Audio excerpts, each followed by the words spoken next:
Hello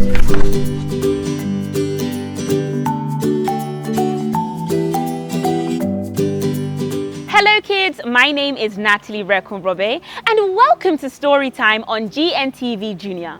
Now today we have an amazing story for you. We're back with the adventures of naughty KOFI, and today it's KOFI and the wedding dress. So let's see what he gets up to.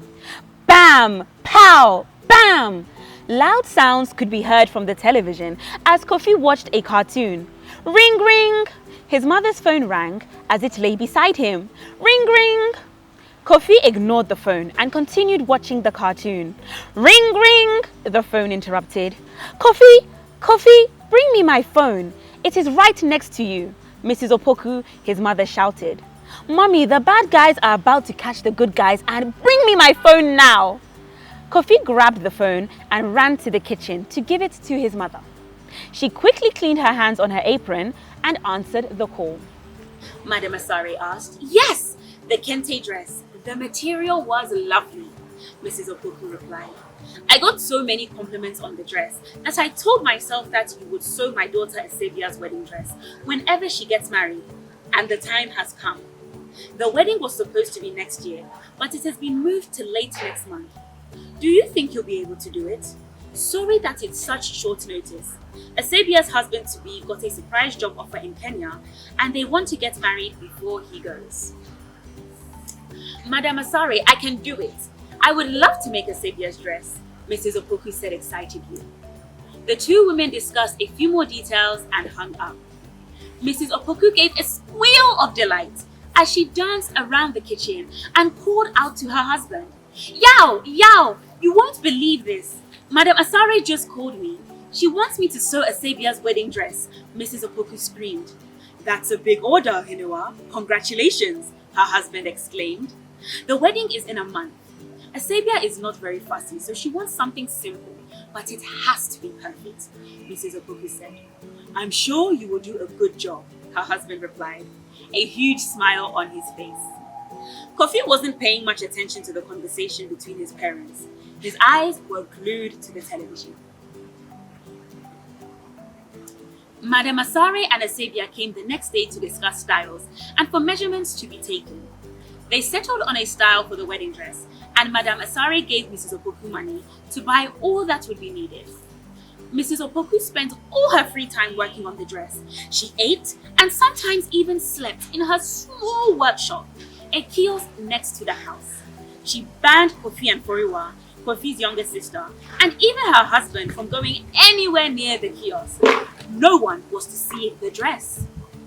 10 days before the wedding, Asabia came for her final fitting. Mrs. Opoku had a few alterations to make, and then the dress would be ready. She was on track to deliver it on the Wednesday evening before the wedding.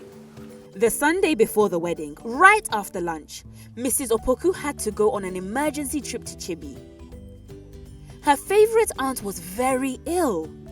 She locked her kiosk, sternly warned her family not to go anywhere near it, and left. She would be back on Tuesday. A little while later, KOFI went to the football field near his house to play with his friends. Edem, the tallest boy in KOFI's class, kicked the ball into a tree close to the football field. The boys ordered him to go and retrieve the ball while they rested. As they lay on the grass, KOFI began to tell his friends about the wedding dress and was complaining bitterly about the fact that his mother had banned him from the kiosk. Ninoy, an older boy in class 6 who liked to tease KOFI, overheard the conversation and started to taunt him. KOFI, why can't you go into the kiosk? Are you scared of your mother? Scared of my mother? I am not scared of anyone, KOFI lied. You are always boasting about how you can do anything you want. I dare you to go into the kiosk, and as proof that you went in, cut a large piece of the dress and bring it to school tomorrow, Ninoy said. KOFI, who has never backed down from a dare, said confidently with his chest out, I will do it. I will even bring you 2 large pieces. KOFI, his friends exclaimed. Ninoy laughed as he continued. Your mother bought all the fabrics for the dress from my mother's shop. I sold them to her myself. Nobody else sells them in all of Botikrom. If you bring me anything else, I will know. Don't try and deceive me."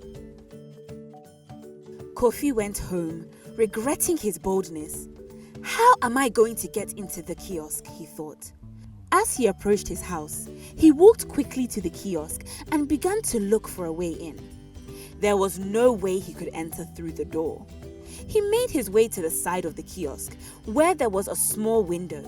He pushed and fiddled with it, but it did not budge. He tried the window on the other side and realized that it wasn't shut as securely as the other window. The window gave way and KOFI managed to squeeze through, falling with a soft thud on the floor. The room was dark, with a little sunlight coming through the small window. KOFI stood for a few seconds to get his eyes adjusted to the darkness. He was beginning to make out his mother's work table, the sewing machine, and some other things. He turned to the corner of the room, where his mother usually hung things she was working on, and immediately saw something large covered in a clear clothes bag hanging on the rack. He walked towards the rack and stood in front of the dress, heart beating wildly. KOFI switched the light on, lifted the clothes bag and examined the dress. It was beautiful. Though he knew very little about wedding dresses, he could tell that this was his mother's best work. Yet, with trembling hands, KOFI grabbed a chair, stood on it and took the dress off the rack. He placed it on the work table, took it out of the clothes bag and cut off half of one sleeve and a large square from the bottom half of the dress. KOFI quickly put the dress back in the clothes bag and hung it on the rack. He then placed the scissors back where he found it, stuffed the cut pieces of the wedding dress into his pocket, and went out through the window. Once out, he closed it firmly and went into the house. The next day at school, KOFI proudly showed the cut pieces of the wedding dress to Ninoy and the other boys that had been on the football field when he was dead. Kojo Mensah, his best friend, almost fainted. "KOFI, what have you done?" he exclaimed, hands on his head. Ninoy examined the pieces carefully and confirmed that they were indeed from the same yards of fabric he had sold to KOFI's mother. Before anyone could say anything else, the bell rang for the close of break time and they all rushed to their classrooms. Mrs. Opoku returned to Botikrom from Chebi that evening. She walked into her workshop humming the latest hip life song. She switched on the light and stopped. The dress! Something was wrong with the dress! She rushed to the corner where the dress was hanging and uttered a soft cry. Her hand trembled as she took off the clothes bag and saw the cut sleeve and the gaping hole. Suddenly, Mrs. Opoku felt very dizzy. She sat down slowly and stared at the dress. There was only one person that could have done this: KOFI. Thankfully, she had a few yards left of the fabric that she could use to fix the dress. She got to work, all the while thinking of what she was going to do to punish her naughty son. She finished the dress late in the night, walked quietly out of the kiosk, and went into the room KOFI and Foriwa shared. She took KOFI's favorite pair of church trousers and his favorite long-sleeved shirt and went back to her kiosk. With the leftover wedding dress fabric and some other fabric she had, she sewed ruffles and frills onto KOFI's favorite shirt and turned his church trousers into bell-bottom trousers. The next day, when they were all eating at the table, she told KOFI and Foriwa about what had happened. "I don't know who did it, but I was able to fix the dress," she said, looking fiercely at KOFI. "I can't believe someone would do that," KOFI said, feeling uncomfortable but slightly relieved that his mother hadn't accused him of cutting the wedding dress. Mr. Opoku, KOFI's father, had been outraged when his wife had told him what KOFI had done, but he calmed down after she told him her plan. "KOFI, I have a surprise for you. We will all be going to Asebia's wedding, and I have sewn a new pair of trousers and a shirt for you to wear to the wedding," Mrs. Opoku said. "Thank you, Mummy," KOFI said, surprised. On the day of the wedding, the Opoku family got ready. While KOFI was bathing, his mother laid the shirt and trousers on his bed and left the room. When KOFI came and saw the clothes, he couldn't believe they were for him. His mother had probably made a mistake and given him someone else's clothes. "Ma! Ma!" he called. "I think you have put someone else's clothes on my bed." "Kofi, that is what I sewed for you," his mother replied calmly. "I cannot wear this. Look at all the ruffles," he shouted, holding the shirt up to her. "Wear it now. You didn't admit it when I gave you the chance. You cut the wedding dress and I told you, hoping you would admit that it was you. You lied. That is what you will wear to the wedding.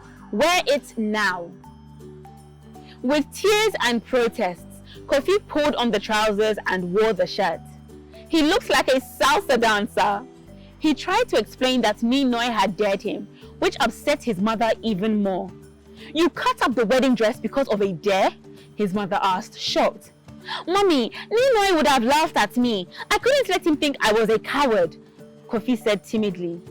"Kofi, you care too much about what people think of you. I am disappointed in you. Go and change now." He got dressed and they all made the short walk to the church where the wedding was being held. As they approached the church doors, Kofi tried to hide behind his father, but his mother pulled him and made him sit by the aisle where everybody could see him. To his dismay, Ninoy and the other boys from his school came and sat in the pews behind and in front of him. He tried to hide, but Ninoy saw him, started laughing and called the other boys to look at Kofi. The other boys laughed so hard that one of the ushers rushed over to quiet them.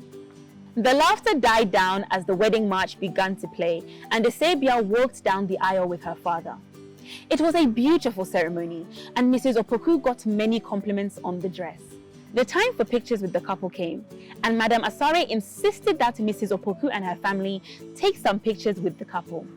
The photographer, who could not stop laughing at Kofi's outfit, insisted that Kofi stand in front where his shirt and trousers could be seen by all.